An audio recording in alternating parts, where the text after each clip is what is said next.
Mr. Levy, the AHA guy at AHAthat, and congrats, your book is written. Now we need to go through the process of getting it published. So we want ideas. Taking a look at all the steps here, we want ideas for your cover. We'll create a cover for you. We'll create a couple different cover designs. If you want somebody on your team to actually create the cover, we could do that too. You just need to get access to the specs. We'll send them to you, and then you can create your own cover. You want to submit your headshot. It needs to be big enough so that the quality is good, that we'll put your picture on the back of the book. We'll put it on our website. We'll even go as far as to create a little "Hey, did you AHA that" tag, and we'll put that in the AHAthat platform. So the important to have a good quality headshot.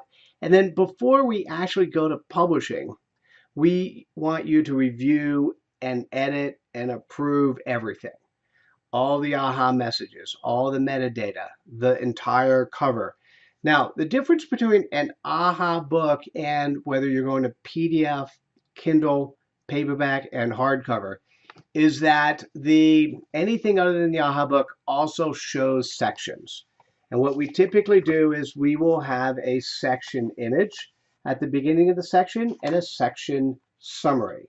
This summary, as you can see, can be as little as a paragraph, or as my friend Brad Freeman did, is his section summaries were repurposed blog posts.